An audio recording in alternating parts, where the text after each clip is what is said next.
भागवत भगवान की जय। स्कंद पुराणांतर्गत आलेल्या ज्या स्कंदाचं नाव भाष्यकारांनी दिलंय अधिकारी स्कंद, भागवतातल्या ज्या विषयांचा समावेश या स्कंदामध्ये आहे त्यापैकी श्रोत्याचं लक्षण किंवा श्रोत्याचा अधिकार सांगण्यासाठी आलेला हा स्कंद आहे। या स्कंदामध्ये 19 अध्याय आहेत। पहिल्या 3 अध्यायामध्ये ग्रंथाचा उपक्रम आहे, सूत आणि शौनक यांचा संवाद झालेला आहे।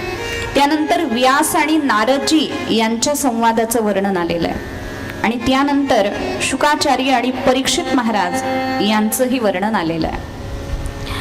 तर आता 3 प्रकारचे श्रोते आणि 3 प्रकारचे वक्ते या 3 संवादातून आपल्याला सांगितलेले आहे।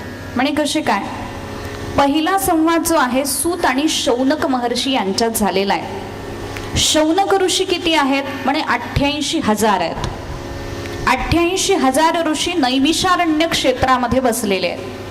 कशासाठी बसलेले आहेत? सत्रम स्वर्गाय लोकाय सहस्त्र सममासत, 1000 वर्षाचं सत्र त्यांनी आयोजित केलेलं आहे, ज्याच्यामध्ये यज्ञ आहे, कथा आहे, नामस्मरण आहे, जप आहे, सगळं त्याच्यामध्ये आहे। दुसरी जी जोडी आहे व्यास आणि नारदजी यांची श्रोतावक्त्याची जोडी आहे। नारदांनी व्यासांना चतुश्लोकी भागवताचा उपदेश करून दाखवला म्हणून व्यास श्रोता आहेत आणि नारदजी वक्ता आहेत। तिसरी जोडी आहे शुकाचार्य आणि परीक्षित राजाची। बघा हा, आता सूत आणि शौनक जे आहेत त्यांना यज्ञ करण्याचं त्यांचं मुख्य प्रयोजन आहे। यज्ञामध्ये जेव्हा त्यांना वेळ मिळतो तेव्हा ते कथा करतात, म्हणजे स्पेशली विशेषत्वानं ते कथेला बसलेले नाहीयेत, विशेषत्वानं ते कशाला बसले? यज्ञाला बसलेले।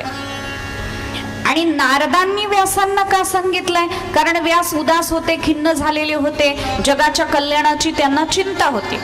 नारदांना सुद्धा कशाची चिंता आहे? जगाच्या कल्याणाची चिंता आहे। म्हणून नारदांनी व्यासांना जे भागवत सांगितलंय ते लोक कल्याणाच्या इच्छेतून सांगितलेलं आहे। या दोघांनाही लोक कल्याणाची इच्छा आहे। पहिले बसलेले ते यज्ञासाठी बसलेले आहेत, दुसरे बसलेले ते लोक कल्याणासाठी बसलेले आहेत, आणि तिसरे कशासाठी बसलेले आहेत? शुकाचार्य आणि परीक्षित राजा। म्हणजे शुकाचार्यांना आवड आहे म्हणून ते सांगतायत स्वांत सुखाय तुलसी रघुनाथ गाथा, त्यांना हरिगुणाशिवाय चैनच पडत नाही म्हणून ते सांगतायत। आणि परीक्षित राजा का बसलाय? म्हणे 7 दिवसामध्ये तो मरणार आहे म्हणून तो ऐकतोय, त्याला उद्धार करून घ्यायचा आहे, त्याला लोक कल्याण करायचं नाहीये, त्याच्याकडे वेळ घालवायला वेळ नाहीये, असा परीक्षित राजा आहे। म्हणून सगळ्यात उत्तम जोडी श्रोत्या वक्त्याची ही शुकाचार्य आणि परीक्षित राजाची सांगितली जाते। आणि याच स्कंदामध्ये आपल्याला कुंतीचं थोडंसं चरित्र येतं। कुंतीनं भगवत दर्शनासाठी संकटाची मागणी केली असं वर्णन येतं। सुभद्रेचं सुद्धा थोडंसं चरित्र येतं। म्हणून परीक्षित राजाचा अधिकार कसा श्रेष्ठ होता हे सांगण्यासाठी ही सगळी चरित्र सूत महर्षींनी याच्यामध्ये घातलेली आहे। ज्याच्या कुळातली स्त्री भगवंताचं दर्शन व्हावं म्हणून दुःख मागते त्या कुळातला पुरुष परीक्षित राजा किती दिव्य असेल हे सांगण्यासाठी कुंतीचं चरित्र सांगितलं। भीष्म निर्याण सुद्धा सांगितलं। भीष्म निर्याण सांगण्याचा उद्देश सुद्धा हाच आहे की भगवत दर्शन करत करत इच्छा मरणी असणारे भीष्माचार्य जेव्हा प्राण सोडतात त्या कुळामध्ये जन्माला आलेला परीक्षित राजा आहे तो कसा दिव्य आहे याचं आपल्याला महत्व समजावं म्हणून श्रोत्याच्या अधिकारासाठी 12 अध्याय वर्णन केले आणि वक्त्याच्या अधिकारासाठी 1 अध्याय वर्णन केला आणि मंगलाचरण करायला लागले भागवताचं। जन्माद्यस्य यतोऽन्वयादितरतश्चार्थेष्वभिज्ञस्वराट् तेने ब्रह्महृदायादिकवये मुह्यन्ति यत्सूरयः तेजो वारिमृदां यथा विनिमयो यत्र त्रिसर्गो मृषा धाम्ना स्वेन सदा निरस्तकुहकं सत्यं परं धीमहि सत्यं परं धीमहि सत्यं परं धीमहि. ज्याच्यापासून या जगाची उत्पत्ती स्थिती आणि संहार होतो असा जन्माद्यस्य यतः. तो कसा आहे परमात्मा? म्हणे तो सर्वज्ञ आहे. सर्वज्ञ म्हणजे कसा आहे? म्हणे एकेका ब्रह्मांडातल्या अनंत अनंत जीवांना जाणतो, जो एक एक जीवाच्या अनंत अनंत जन्माला जाणतो, जो जीवाच्या एक एक जन्माच्या अनंत अनंत कर्माला जाणतो, एक एक कर्माच्या विभिन्न विभिन्न फळाला जो जाणतो, असा तो आहे. म्हणून तो सर्वज्ञ आहे. सृष्टीचा मालक आहे, विश्वंभर आहे. विश्वंभर म्हणजे त्याला काय काय बघावं लागतं. एकदा अर्जुनानं देवासमोर हट्ट धरला, देवा तुम्ही मला तुमची सगळी आवडती नावं दिलीत, पण मला तुम्ही विश्वंभर नाव दिलं नाही. मला विश्वंभर नाव द्या बरोबर देवा, मला विश्वंभर म्हणावं लोकांनी. भगवान म्हणाले ठीक आहे अर्जुना, घे विश्वंभर म्हणावं तुला. दिलं माझं नाव विश्वंभर. त्याला काय माहिती विश्वंभर होण्यासाठी काय काय करावं लागतं. आणि मग भगवान श्रीकृष्ण आणि अर्जुन असे फिरायला निघाले. घोर अशा जंगलामध्ये वनामध्ये ते गेले आणि गेल्याबरोबर अर्जुनाला भगवंतांनी सांगितलं जरा या गुहेमध्ये जरा चक्कर टाकून ये रे, मी इथं बसतो. म्हणे देवा गुहेत काय काम आहे? म्हणे जाऊन तरी ये, काहीतरी विशेष बघायला मिळेल. अर्जुन त्या गुहेमध्ये गेला. गुहेमध्ये गेल्यानंतर बघितलं सगळे ऋषी मुनी असे तपाला बसलेले आहेत. कोणी लिहितंय, कोणी तपश्चर्या करते डोळे बंद करून, कोणी ध्यान करतंय, कोणी योग करतंय, कोणी काय करतंय, असं सगळं पाहिलं. आणि त्या सगळ्या ऋषी मुनींच्या जवळ एक एक दिवा तेवत होता आणि त्याच्यातून मंद असा प्रकाश बाहेर पडत होता. अर्जुन तिथं गेल्याबरोबर ते सगळे दिवे एकदम बंद झाले. बंद झाल्याबरोबर ते ऋषी मुनींचं ध्यान, तप, योग, लिखाण सगळं बंद झालं, वाचन बंद झालं आणि ते आपापसात कुजबुजायला लागले. एक ऋषी दुसरीला बोलायला लागला, ऋषीवर्य दिवा कसा बंद झाला हो? दुसरा ऋषी सांगायला लागला, म्हणे अहो सध्या विश्वंभर अर्जुन झालाय ना, म्हणून दिव्यातलं तेल त्यानं घातलं नाही, याकरता दिवे बंद झाले. आणि दिवे बंद झाले म्हणून आपल्याला थांबावं लागलं, आपल्या तपश्चर्येमध्ये, आपल्या साधनेमध्ये व्यत्यय आला, विक्षेप झाला. मग अर्जुनाच्या लक्षात आलं की कोण गुहेत बसलेलं आहे त्याच्या दिव्यात तेल घालायची सुद्धा याची जबाबदारी आहे. अर्जुन गुहेतून बाहेर आला, देवाला साष्टांग नमस्कार घातला आणि सांगितलं हे तुझं तुझं पद तुझ्याकडेच राहू दे म्हणे, विश्वंभर नाव आपल्याला नको. म्हणजे देवाला काय काय बघावं लागतं बघा. ज्याचा भक्त मुंगीचं मनोगत ओळखण्याचा योग्य होतो त्याचं वर्णन काय करावं. योग्याचं वर्णन करताना ज्ञानोबारांनी म्हटलंय 6व्या अध्यायामध्ये, मनोगत ओळखे मुंगी येचे. मुंगीचं सुद्धा मनोगत योगी ओळखतो. मग त्या भगवंताचं काय वर्णन करावं, त्याला किती किती बघावं लागत असेल. बघा ना, आपल्या स्वतःकडेच बघा. एवढे जण आपण इथं बसलेलो, एक तरी एकासारखं आहे का? नाही. प्रत्येकाच्या प्रवृत्ती वेगळ्या, प्रत्येकाच्या मनोवृत्ती वेगळ्या. कोणी झोपलंय, कोणी जागय, कोणी बसलंय, कोणी उठलंय. प्रत्येकाचं वेगवेगळं चालू आहे की नाही. झोपलेले जागे झाले म्हणजे म्हणावं लागतं असं मध्ये मध्ये, म्हणजे ते जागे होतात. नाही तर मला दिसतात ना ते, आणि मी कॅमेरेवाल्यांना सांगितलंय त्यांचाच घ्या म्हणून पहिलं, म्हणजे आपल्याला ते कसे असे लाईव्ह बघायला मिळतील कोण झोपलेले आहेत. मग म्हणजे जो सृष्टीचा मालक आहे, जन्माद्यस्य यतः, आणखी कसा आहे तो ज्ञानवान आहे, ज्ञानवान अभिज्ञ आहे. आणखी म्हणे स्वयंप्रकाशित ज्ञान आहे त्याचं, स्वराट आहे तो, स्वराट. त्याला दुसरीकडून ज्ञान आणावं लागत नाही, तो स्वयंप्रकाशी आहे. ज्याच्या रचनेचं चिंतन करताना मोठमोठे देव सुद्धा मोहित होतात, असा तो आहे म्हणे. असा जो सत्य स्वरूप परमात्मा आहे, जो आपल्या स्वरूपभूत तेजानं मायेचं सगळं कपट नाहीस करणार आहे, अशा सत्य परमसत्य परमात्म्याचं आम्ही सर्वजण ध्यान करतो. म्हणून भगवान सत्य स्वरूपाला पहिला नमस्कार केलेला आहे. त्यानंतर म्हटलं धर्म प्रोज्झित कैतवोत्र परमो. जिथं निष्कपट असा धर्म सांगितला, निर्मत्सरी माणसांसाठी सांगितला, अशा श्रीमद भागवताचं वर्णन करताना म्हटलं श्रीमद भागवते महामुनी कृते. महामुनींनी केलेलं हे श्रीमद भागवत एकदा मनामध्ये प्रवेश करत झालं की मनातल्या सगळ्या गाठींना तोडून टाकतं. आणखी कसं आहे ते, निगम कल्पतरोर गलितम फलम, वेदरूपी कल्पतरूचं गलित म्हणजे पिकलेलं फळ आहे. शुकाचार्यांच्या मुखातून आलंय म्हणून गोड झालंय. म्हणून या भागवताचं पिबत भागवतम रसमालयम, अखंड हे भागवत प्या. कल्पतरू म्हटलंय भागवताला. कल्पतरू साधा नसतो. कल्पतरू कुठं असतो माहितीये का तुम्हाला? माहितीये का? मला माहितीये, स्वर्गामध्ये असतो तो कल्पतरू. तुमच्याकडे आहे का इकडं? नाही ना? नाही, स्वर्गामध्ये तो असतो. आणि त्याला बघायचं असलं की काय करावं लागतं? स्वर्गात जावं लागतं. आणि स्वर्ग कधी दिसतो? कधी दिसतो? अरे वा, जागेत तुम्ही सगळे. मेल्यावर स्वर्ग दिसतो. मग मेल्यावर स्वर्ग दिसतो आणि मग स्वर्गातला कल्पतरू पाहायला मिळतो. कल्पतरूचं काय वैशिष्ट्य? म्हणे कल्पतरूच्या खाली बसल्यानंतर जी कल्पना केली जाते ती कल्पना पूर्ण होते. त्याच्या खाली बसून कोणती कल्पना करा ती पूर्ण होते. तुम्ही बघा जाऊन तिथं कल्पना पूर्ण होते का नाही होते. बघा, प्रयत्न करायला काय हरकत आहे, कल्पना पूर्ण होते. म्हणून कल्पतरूचं आणि संतांचं साम्य दाखवताना, किंबहुना कल्पतरूच्या पेक्षाही संत कसे श्रेष्ठ आहेत हे सांगताना पसायदानामध्ये म्हटलं, चला कल्पतरूचे अरव. चला म्हणजे चल असणारे. झाड कसं असतं? चालतं का एका ठिकाणी स्थिर असतं? एका ठिकाणी स्थिर असतं. झाडाच्या सावलीचा आस्वाद घ्यायचा असेल तर झाडाच्या जवळ जावं लागतं, झाडाच्या खाली बसावं लागतं, तर त्या सावलीचा आस्वाद मिळतो. म्हणजे संतांचं तसं आहे का? नाही. संत चालतं बोलतं कल्पतरू आहे, लक्षात घ्या.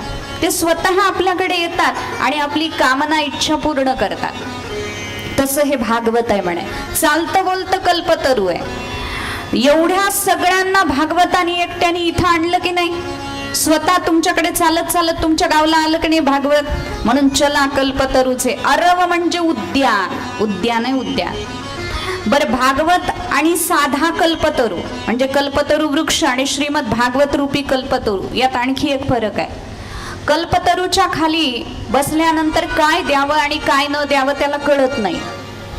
त्याच्यासाठी मी उदाहरण देत असते. एखादा मनुष्य कल्पतरूच्या खाली गेला. एक जण गेला होता.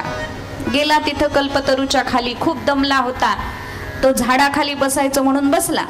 बसल्यानंतर त्याला वाटलं साधं झाड आहे. बसला बिचारा सावलीला आणि त्याला असं वाटलं थंड पाणी मिळालं असतं तर किती बरं झालं असतं. तेवढ्यात थंड पाण्याचा झरा आला. त्यानं ते पाणी पिलं. पाणी पिल्यावर वाटलं अरे वा, काय सुंदर शीतल गोड पाणी होतं. असं पंचपक्वान्नाचं ताट मिळालं असतं तर किती बरं झालं असतं. तेवढ्यात पंचपक्वान्नाचं ताट समोर आलं. पोटभर त्यानं खाल्लं. खाल्लं की माणसाची बुद्धी चालायला लागते. नको तिथं खाल्ल्यावर त्याला वाटलं अरे हे चाललंय काय? आपण पाणी मागितलं तर पाणी आलं. मनात विचार केल्यानंतर जेवायला विचार केला मनामध्ये तर जेवण आलं. इथं भूतभीत तर नसेल ना? तेवढ्यात तिथं भूत आलं. आता भूत प्रगट झाल्यानंतर त्याला वाटलं हे खाऊन तर टाकणार नाही ना मला. लगेच भूताने त्याला खाऊन टाकलं. आता मला सांगा, पंचपक्वान्नाचं ताट त्याला मिळालं होतं, पाणी थंडगार मिळालं होतं, आणखी ही चांगली कामना केली असती, कल्पना केली असती तर तेही त्याला मिळालं असतं की नाही? पण त्याला ते मिळालं नाही, कारण त्याच्या कल्पना चित्रविचित्र होत्या. पण कल्पवृक्षाला कळायला पाहिजे होतं हे भूत म्हणतोय हा, पण भूत आल्यानंतर याला त्रास होईल म्हणून कल्पतरूनं ते भूत प्रगट केलं नसतं तर गोष्ट जमली असती कुठं. पण कल्पतरू मध्ये एवढा विवेक नाहीये. पण भागवत रूपी कल्पतरू असं नाहीये. बरं, भागवताच्या खाली येऊन जी कल्पना करू ती सिद्ध होईल, पण ती विवेकाधिष्ठित असेल तर ती भागवत पूर्ण करेल. ज्याच्यानं आपलं हित होणार आहे तेच भागवत आपल्याला देणार आहे. लक्षात घ्या, ज्याच्यानं आपलं अहित होणार आहे अशी कोणतीही वस्तू भागवत आपल्याला देणार नाही. आपलं हित करणारं भागवत आहे. म्हणून निगम कल्पतरोर गलितम फलम शुकमुखाद अमृतद्रव संयुतम. अहो, असं म्हणतात एखाद्या फळाला पोपटाचं मुख लागलं असेल तर ते गोड लागतं, किंवा जे गोड असतं त्यालाच पोपट मुख लावतो. म्हणून शुकाचार्यांच्या मुखातून हे आलंय म्हणून अतिशय गोड झालेलं आहे. असं हे भागवत सगळ्या रसिकांनी भाविकांनी मनसोक्त पिया म्हणे, याचं सेवन करा. आणि मग सांगायला लागले, नैमिषारण्य क्षेत्रामध्ये बसलेले जे ऋषी आहेत 88,000 ऋषी, त्यांनी सूत महर्षींना काही प्रश्न केले. दुःख निवृत्तीचा उपाय विचारला. मनुष्य अल्पायुषी होतोय, अशा माणसानं आपलं स्वतःचं कल्याण करण्यासाठी काय काय करावं हेही सांगा असं विचारण्यात आलं. जेव्हा भगवान निजधामाला जातात तेव्हा धर्म कुणाच्या आश्रयानं राहतो हेही आम्हाला तुम्ही सांगा असं वर्णन करून सांगितलं.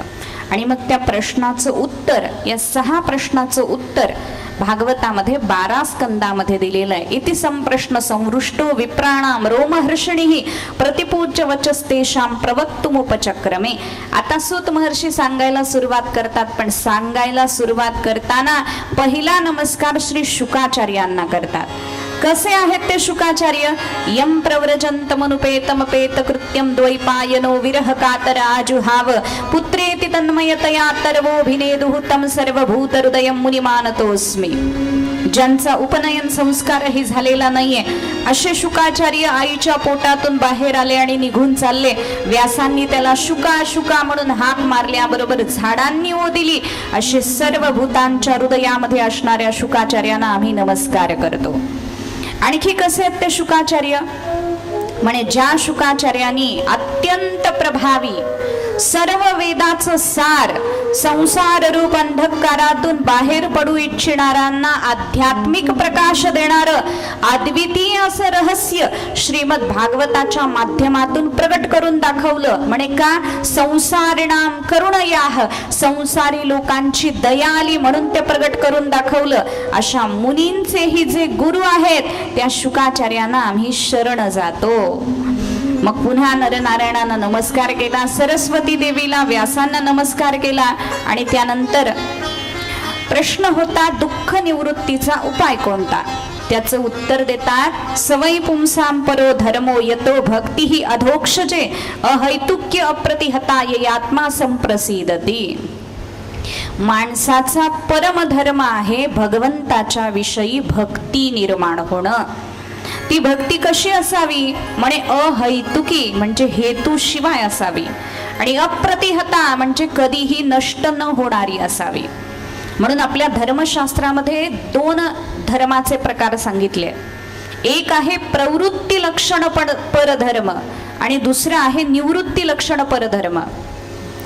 प्रवृत्ती लक्षण परधर्म कसा असतो? म्हणे ज्याच्यामुळे स्वर्गाची प्राप्ती होते, ज्याच्या बदल्यामध्ये देवाला काहीतरी मागितलं जातं, तो प्रवृत्ती लक्षण पर आहे. 2 माणसं होते, त्यांनी देवाशी कॉन्ट्रॅक्ट केला. देवा, आम्हाला जर फायदा झाला ना त्यातली अर्धी टक्केवारी तुझी. पहिला आल्यानंतर तो देवाच्या मंदिरामध्ये गेला आणि त्यानं अशी एक दोरी बांधली. देवाला सांगितलं, देवा आता मी पैसे टाकणार, जे दोरीच्या त्या बाजूला पडतील ते तुझे, जे या बाजूला पडतील ते माझे, असं सांगितलं. मग त्यानं टाकायला सुरुवात केली. आता टाकणं आपल्याच हातात आहे ना, दोरीच्या बाहेर तिकडे जायचे का नाही जायचे हे आपणच ठरवणार. जोरात टाकलं तर तिकडे जातील, असंच टाकलं तर इथंच पडतील ना पायापाशी. तसं त्यानं असं टाकलं की 2-4च नाणे तिकडे गेले देवाकडे. तो म्हणाला, देवा किती संतोषी आहेस, तुला कशाची गरज नाही, तुला भुक्का लावलं की तुझं काम झालं बघ देवा, काही लागत नाही तुला, बरे चांगले देवा. असंच असावं माणसाने. कोणाला सांगतोय तो? देवाला. म्हणे असंच असावं. मग दुसरा आला, मागच उभा होता. तो म्हणाला, देवा असली बेईमानी आपल्याकडे कुणी केलेली नाहीये. बघ त्यानं काय केलं, दोरी काय बांधली, पैसे काय टाकले, जे तिकडे पडतील ते तुझे, इकडे पडतील ते माझे. असं कधी असतं का? म्हणे आता मी बरोबर न्याय करणार आहे. म्हणे काय करणार आहे? मी सगळे पैसे असे वर टाकणार आहे, जे वर राहतील ते तुझे, कारण तू वर राहतोस ना. जे वर राहतील ते तुझे, जे खाली येतील ते माझे. त्याच्याच गटातलेत आपण, बरोबर माझे म्हणणारे. मग ते त्यानं सगळे वर टाकले. आता गुरुत्वाकर्षणाचा नियम आहे, वस्तू फेकली की काय येते? खाली येते. सगळे पैसे खाली आले. तो म्हणाला, देवा तुझ्यासारखा कृपाळू मी आजपर्यंत कधी बघितला नाही. याला म्हणायचं चालाकी, चतुरता. देवासोबत सुद्धा कॉन्ट्रॅक्ट करणारी माणसं आहेत. म्हणून हा प्रवृत्ती परलक्षण धर्म आहे. प्रवृत्ती लक्षण पर धर्म आहे जो भगवंताकडून अपेक्षा करतो. दुसरा आहे निवृत्ती लक्षण परधर्म. निवृत्ती लक्षण परधर्म कसा असतो म्हणे भगवंताची सेवा तर ते करतात, पूजा करतात, अर्चा करतात, यज्ञ करतात, याग करतात, पण या सगळ्यांचा उद्देश काय असतो? माझे भगवान प्रसन्न व्हावेत, एवढाच ज्यांचा उद्देश असतो ते श्रेष्ठ भक्त असतात. म्हणून अशी भक्ती देवाला, म्हणून भगवंतानी या भक्तीला गीतेमध्ये एक नाव दिलंय, भक्तिरव्यभिचारिणी, अव्यभिचारिणी भक्ती. अव्यभिचारिणी भक्ती कशी असते आणि व्यभिचारिणी भक्ती कशी असते? व्यभिचारिणी स्त्री कशी असते? जी अनेक दरवाज्यामध्ये जाते, अनेक पुरुषांशी स्नेह संबंध ठेवते, ती व्यभिचारिणी स्त्री आहे. आणि अव्यभिचारिणी स्त्री कशी असते? जी पतिव्रता असते, जिच्यासाठी पती एकच प्रमाण असतो. तसं आपलं इष्ट दैवत ज्याच्यासाठी एकच प्रमाण आहे, बाकीचं काही ज्याला माहित नाही, तो अव्यभिचारी भक्त असतो. आणि जो प्रत्येक दिवशी प्रत्येक देवळात जातो, सोमवारी महादेवाला, मंगळवारी दुसऱ्याच कुठं, बुधवारी तिसऱ्याच कुठं, असा व्यभिचारी भक्त म्हणवला जातो. लक्षात घ्या. म्हणून निष्ठावंत भाव एक धरिला चित्ती, आम्ही रखुमाईचा पती. एक भगवंताला धरलं पाहिजे. म्हणून भक्ती मार्गाची काही साधनं शास्त्रानं सांगितली. त्या साधनाचा विचार करताना म्हटलंय की यज्ञ कोणी करतात, कोणी दान करतात, कोणी तप करतात, कोणी अल्पभोजन करतात, अनाशकेनं म्हणजे अल्पभोजन करतात. आणि भागवतानं जो मार्ग सांगितला तो श्रेष्ठ मार्ग, भक्ती मार्ग, श्रवण मार्ग सांगितला. म्हणून या सगळ्याचं प्रयोजन काय? वासुदेवे भगवती भक्तियोग प्रयोजितः जनयत्याशु वैराग्यम ज्ञानम च तदहैतुकम. इतर साधनानं भक्ती निर्माण होत नाही असं नाही, होते. यज्ञ केला भक्ती निर्माण होते, तप केलं भक्ती निर्माण होते, दान केलं भक्ती निर्माण होते, पण या सगळ्याला वेळ लागतो. पण भागवतकार म्हणतात या भागवताला कुणी शरण गेलं तर तत्काल त्याला भक्तीची प्राप्ती होते. म्हणून तत्काल भक्तीची प्राप्ती करून देणारं असं शास्त्र म्हणजे श्रीमद भागवत आहे. म्हणून भगवत साक्षात्कारासाठी काय काय करावं म्हणे? मुनित्व, श्रद्धा, ज्ञान, वैराग्य आणि वेदांत श्रवण ही साधनं करावे. आणखी काय करावं? पुण्यतीर्थ निषेवण म्हणजे तीर्थयात्रा कराव्यात भक्ती निर्माण होण्यासाठी, प्रेम निर्माण होण्यासाठी.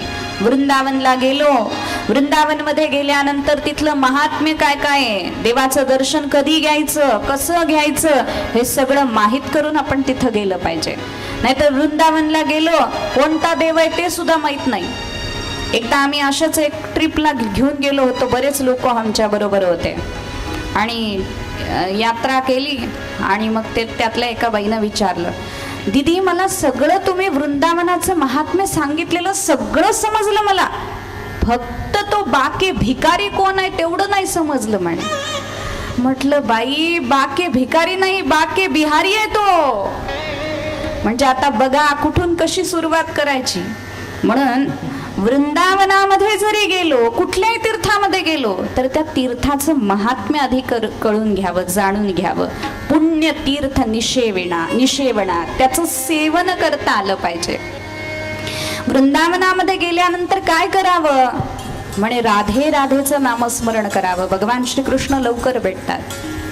आणि भागवताचा महिमा असा आहे, भागवत सांगायला सुरुवात केली की भक्तीला पुष्टी मिळाली होती ती वृंदावनातच मिळालेली होती. ज्ञान वैराग्यांना पुनरुज्जीवन मिळालं ते भागवताच्या कथेनं मिळालं. आणि नारदांची भक्तीची गाठ पडली ती वृंदावनातच पडली होती. म्हणून भागवत सुरू झालं की माझ्या मनाला काय वाटतं माहितीये का? वृंदावन जाने को जी चाहता है, वृंदावन जाने को जी चाहता है, वृंदावन जाने को जी चाहता है, गाने को जी चाहता है, राधे राधे गाने को जी चाहता है, राधे राधे गाने को जी चाहता है, राधे राधे गाने को जी चाहता है, वृंदावन जाने को जी चाहता है, वृंदावन जाने को जी चाहता है, वृंदावन जाने को जी चाहता है, राधे राधे गाने को जी चाहता है,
यमुना किनारा वृंदावन में यमुना किनारा वृंदावन में यमुना किनारा यमुना किनारा श्री यमुना किनारा यमुना किनारा श्री यमुना किनारा गोदान गाने तुझी चाहता है गोदान गाने तुझी चाहता है राधे राधे गाने तुझे चाहता है वृंदावन जाने तुझे चाहता है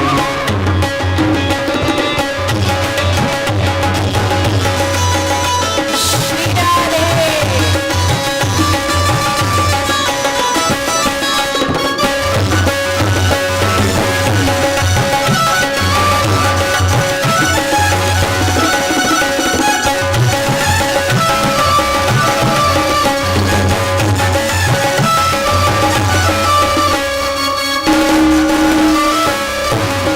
हरि बोल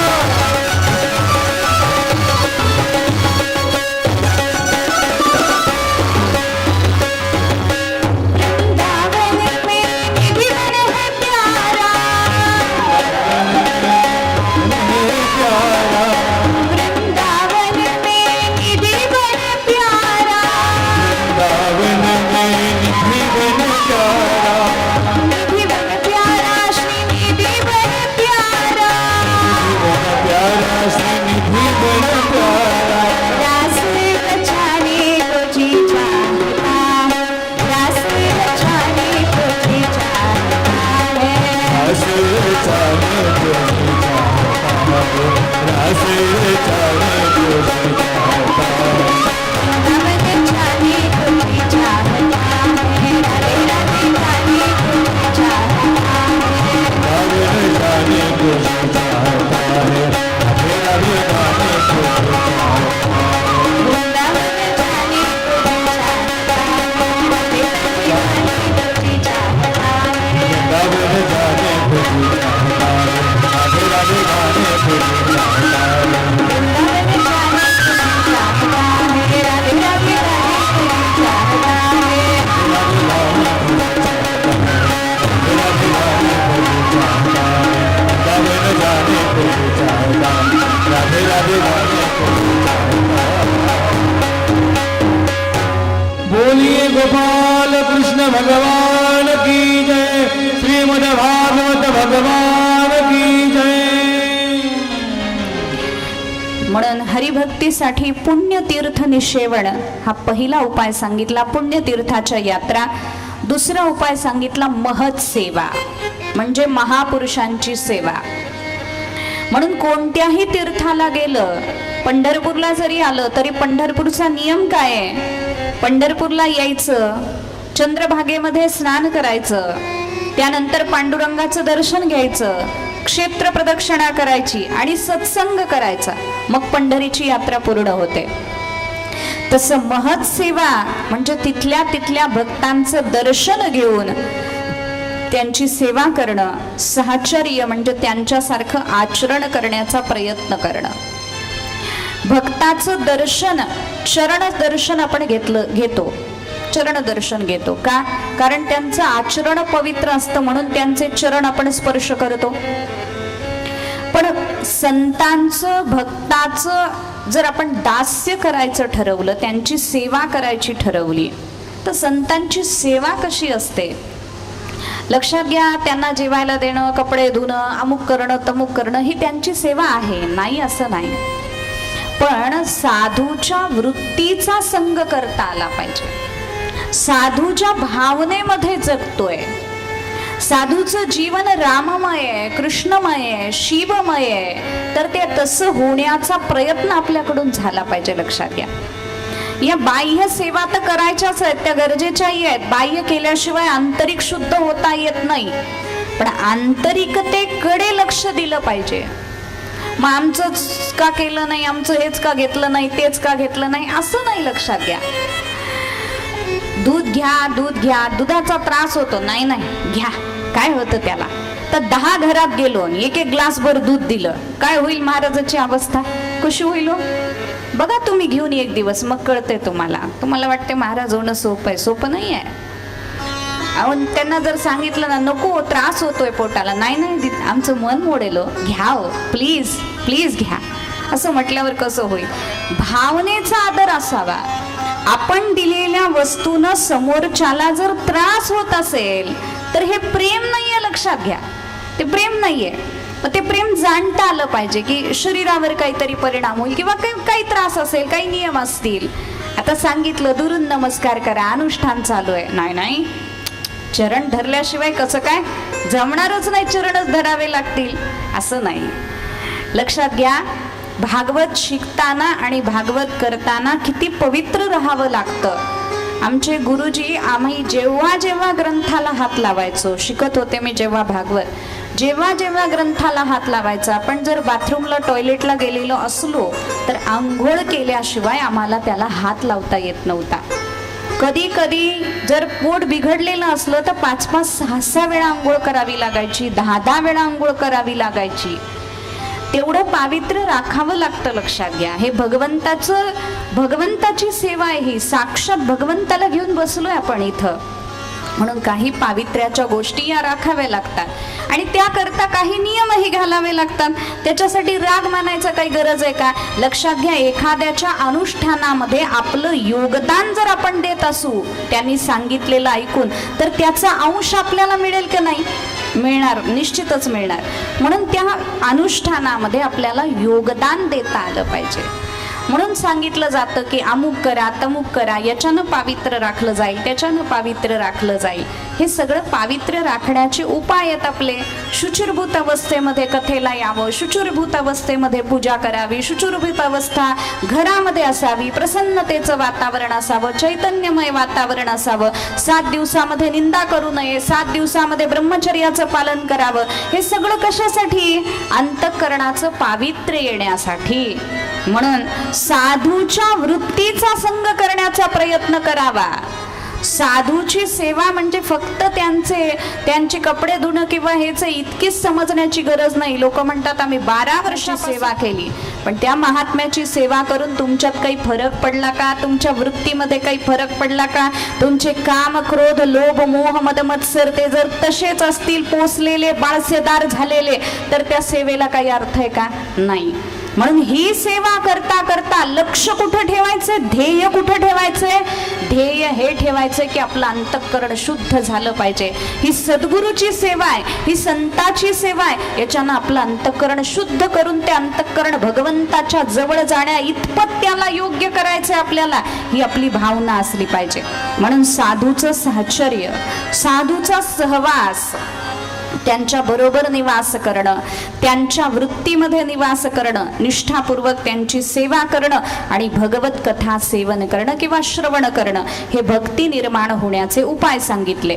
मग हे सगळं केल्यानंतर काय होतं? हे सगळं केल्यानंतर हळूहळू आपले विकार नष्ट होतात. विकार नष्ट झाले की अविचल भक्ती निर्माण होते. तमोगुण आणि रजोगुण चित्तावरचा निघून जातो आणि चित्त सत्वगुणामध्ये स्थित होतं. चित्त सत्वगुणामध्ये स्थित झालं की मनाला शांती प्राप्त होते, प्रसन्नता प्राप्त होते आणि शांती प्रसन्नतेनं भरलेल्या अंतःकरणामध्ये भगवंताचा साक्षात्कार होतो. लक्षात घ्या. म्हणून भिद्यते हृदय ग्रंथी ही छिद्यन्ते सर्व संशयाः क्षीयन्ते चास्य कर्माणि तस्मिन् दृष्टे परावरे, असं सांगितलं गेलं. यानंतर भगवंताचे अवतार सांगितले. 24 अवताराचं वर्णन भागवतामध्ये भगवंताच्या येतं. त्यामध्ये कौमार सर्गामध्ये सनक, सनंदन, सनातन आणि सनत कुमार या रूपानं भगवंतानी अवतार धारण केला आणि कठीण ब्रह्मचर्याचं पालन भगवंतानी केलं. त्यानंतर समस्त यज्ञांचे स्वामी असलेल्या भगवंतानी दुसऱ्या वेळी सृष्टीच्या रक्षणासाठी वराह रूप धारण केलं. ऋषी सर्गामध्ये देवर्षी नारदांच्या रूपानं भगवंतानी 3रा अवतार धारण केला. धर्मपत्नी मूर्तीपासून नरनारायण रूपानं अवतार धारण केला. या अवतारामध्ये ऋषी होऊन मन इंद्रियाचा संयम कसा करावा आणि तपश्चर्या कशी करावी याचा आदर्श भगवंताने जगाला दिला. 5व्या अवतारामध्ये भगवंतानी कपिल म्हणून प्रगट होणं केलं. सिद्धांचे स्वामी कपिल भगवान प्रगट झाले आणि काळाच्या ओघामध्ये लुप्त झालेलं ज्ञान, हे कपिल भगवंतानी पुनरुज्जीवित केलं. त्यानंतर अनुसयेनं वर मागितल्यावरून 6व्या अवतारामध्ये भगवान दत्तात्रय रूपानं प्रगट झाले. 7व्या वेळी रुची प्रजापतीच्या ठिकाणी आकुती नामक पत्नीपासून यज्ञ रूपानं भगवंतानी अवतार धारण केला. यज्ञ भगवान प्रगट झाले. त्यानंतर नाभी राजा आणि मेरू देवी यांच्या ठिकाणी भगवंतानी वृषभदेव रूपानं अवतार धारण केला. ऋषींनी प्रार्थना केली म्हणून 9व्या वेळी पृथु रूपानं भगवान प्रगटले आणि पृथ्वीपासून सर्व औषधी भगवंतांनी निर्माण केल्या. चाक्षुष मन्वंतराच्या शेवटी जेव्हा त्रैलोक्य समुद्रामध्ये बुडून गेलं होतं तेव्हा सत्यव्रत राजासाठी भगवंतांनी मत्स्य रूपानं अवतार धारण केला. त्यानंतर समुद्र मंथनाच्या वेळी भगवान कूर्म रूपानं प्रगटले. नंतर भगवंतांनी धन्वंतरी अवतार धारण केला. अमृताचा कलश परमात्मा घेऊन आले. पुढे भगवंतांनी मोहिनी अवतार धारण केला आणि देवांना आणि दैत्यांना युद्ध करायला लावलं. त्यापैकी देवांना अमृत पाजलं आणि त्यांना अमर करून टाकलं. 14व्या अवतारामध्ये भगवान नरसिंह रूपानं प्रगटले. 15व्यामध्ये भगवान वामन झाले. परशुराम अवतार भगवंतांनी घेतला 16व्या वेळी आणि 21 वेळा पृथ्वी निश्क्षत्रिय केली. पराशर ऋषी आणि सत्यवतीच्या ठिकाणी भगवंताचा 17वा अवतार व्यासावतार झाला. पुढे भगवंतांनी राम अवतार रूपानं प्रगट होणं केलं. पुढे भगवंताचा शेषावतार बलरामावतार झाला. त्यानंतर कृष्ण अवतार झाला. पुढं बुद्धावतार आणि त्यानंतर आता कल्की अवतार हा पुढे होणार आहे, अजून झाला नाही. कल्की अवतार विष्णुयश ब्राह्मणाच्या कुळामध्ये भगवान कल्की रूपानं प्रगटणार आहेत आणि कलीचे सगळे जे चाललेले आता अधर्माचे प्रयोग आहेत ते परमात्मा नष्ट करणार आहेत. त्यानंतर भगवान हंस आणि हयग्रीव या अवतारानं सुद्धा प्रगट झाले. असे भगवंताचे 24 अवतार मानले गेले आणि त्या 24 अवतारांना सांगितल्यानंतर यानंतर भागवताची निर्मिती कशी झाली याचं वर्णन केलेलं आहे. त्याचं चिंतन आपल्याला उद्याच्या कथेमध्ये करायचंय, कारण आता त्या कथेमध्ये प्रवेश केला की अजून 1 तास तरी आपला कथा भाग संपणार नाही. म्हणून आज पहिला दिवस असल्यामुळे 10 मिनिटाची सूट देते. उद्यापासून मात्र वेळेवर कथा सुरू होईल. सुरू होणं आपल्या हातात आहे, संपणं देवाच्या हातात आहे. म्हणून भगवंतानी ती करून घ्यायची. लक्षात घ्या, उद्यापासून. आज आपण आपल्या मनाने कथेला इथं पूर्ण विराम देत आहोत. झालेली सेवा भगवंताच्या चरणी समर्पित करते आणि माझ्या वाणीला पूर्ण विराम देते. ओम पुंडलीक वरदे हरी विठ्ठल श्री ज्ञानदेव तुकाराम पंढरीनाथ भगवान की जय. माऊली ज्ञानेश्वर महाराज की जय. जगद्गुरु तुकाराम महाराज की जय. यानंतर आरती होईल.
गोपाल कृष्ण भगवान की जय।